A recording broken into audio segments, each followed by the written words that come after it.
Hey guys, how you doing? Tim Genza here. Hope you guys are doing okay today.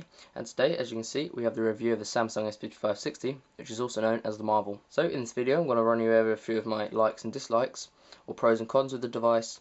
Then I'm going to run over a few of the different features of the device, a bit of a hands-on, and show you some of the different features of the device. But first, I want to get the boring bit out of the way and start with the specs. This phone is lightweight and compact, weighing only 95 grams with a large WQVGA 3-inch resistive touchscreen consisting of a 240 by 400 pixel display, which basically means it makes photos, viewing photos, videos, and even browsing the internet is going to be a much more enjoyable experience with a large pixel display. The phone also has Wi-Fi and 2G capability, but lacks 3G, which may be a problem for some of you. However, if you're someone who is near a Wi-Fi hotspot regularly, then it's not really much of a problem because the Wi-Fi is pretty fast. To the back of the phone we have the 5.5 megapixel camera, which is a great added feature to this device with the LED flash. It also consists of a autofocus and digital zoom. This really separates it from many other mid-range phones like it. So it's a great added feature to this device, probably one of its main features. The S5560 is a quad band phone, which basically means it's pretty much usable anywhere in the world, but again lacks 3G. To dimensions of the device, it is 107mm tall, 52mm wide, and only 13.2mm thin, making it a perfect size to hold to text and just call people or even answer calls on it. So the device can also last an impressive 8 hours of talk time and 29 days of standby time with its quite small 960 mAh battery. So that's pretty good. So the boring stuff out of the way, let's go on to some of my good and bad points with the device. Starting off with the two bad points. The first one being the screen is it's sort of prone to scratches. It scratches very easily, as you can see, quite a few there. It's a big one over there. Well, it was quite deep, but this can be easily solved with a screen protector, which I definitely recommend. If you're buying this phone, definitely get a screen protector on there straight away, just to protect you against any scratches from the start. But that's sort of the main problem. Also, another problem with the screen is if you're holding or using your phone in bright sunlight or even in a well-lit room with bright lights, it's going to be really hard to view texts, check who's calling, or even just looking at the time could be quite challenging in a brightly lit area.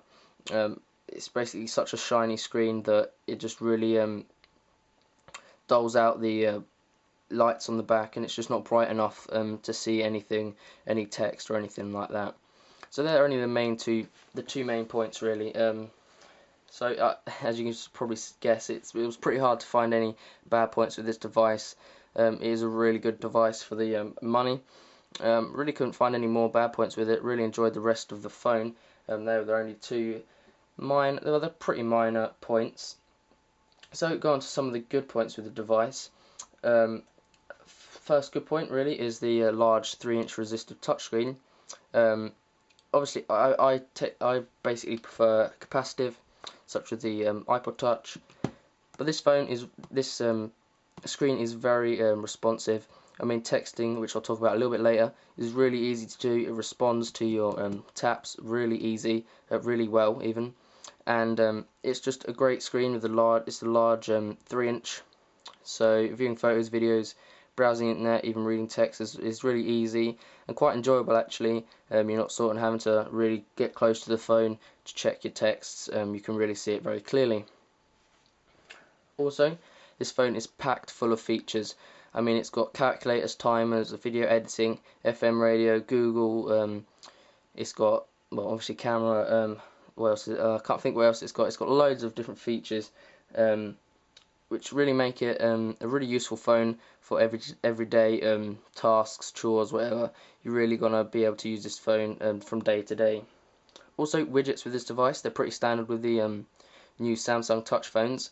Very customizable to your liking. You can customize whatever you want. Say you're a YouTuber, you can pull out a YouTube tab. You click onto that and you go straight to the YouTube page, as you can see up there. If we go back out of that, you can drag out memos or notes, which you can just tap on to add notes to. So it's really customizable. You have three pages which you can customize with different widgets on.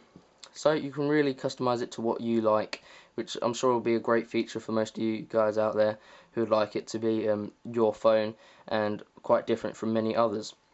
Okay, so on a bit of a hands-on with the device now, we have the basic main screen.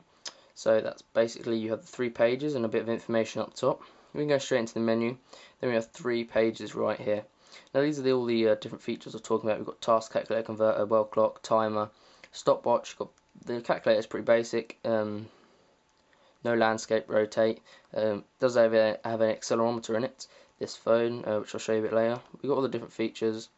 Video editing to add different soundtracks and text and stuff like that. FM radio, we've got games and stuff like that. But I'm just going to quickly show you the message tab. Go create message, we'll go into message. So here's your basic screen. You can go tap onto the add text, and then you have this basic keyboard where you have 3 letters and the four letters on the 7 and 9. So you can basically text like you would on a normal phone. The phone's without touchscreen with the keys. Pretty simple. Also go into a writing box. Comes with no stylus, this phone. A little bit of a letdown, not really. If you like a stylus, then it may be a problem for you. You can always buy one and attach it to the lanyard hole up here. It's pretty easy to do. So we have the writing box. We can just write wherever you want. Obviously this will take a little longer, so I wouldn't really recommend this if you're writing a long text. It's pretty cool just to mess around with though. So there we go. Also there's another, we have writing boxes. That's go into that one. We have different writing boxes, which is a lot, and that's supposed to be H. So that's pretty cool. Go into there and just tip it sideways using accelerometer. We have the QWERTY keyboard. Easily reach both sides of the phone with probably any size hands really. If you have big or small fingers, it's got to be pretty easy to use. The keys are relatively large and easy to use. Quite responsive as well. You don't need to hit them very hard. Oh, I hit the wrong button then. There we go.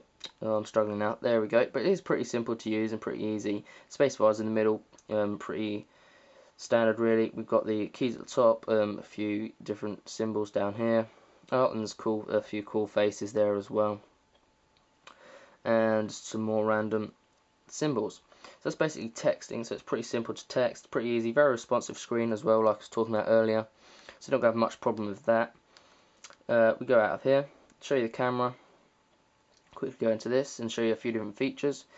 Here's the different shooting modes. We've got single, we've got smile shot, continuous, panorama, mosaic and frame. So you've got a few different shooting styles you can do. You can choose different pictures.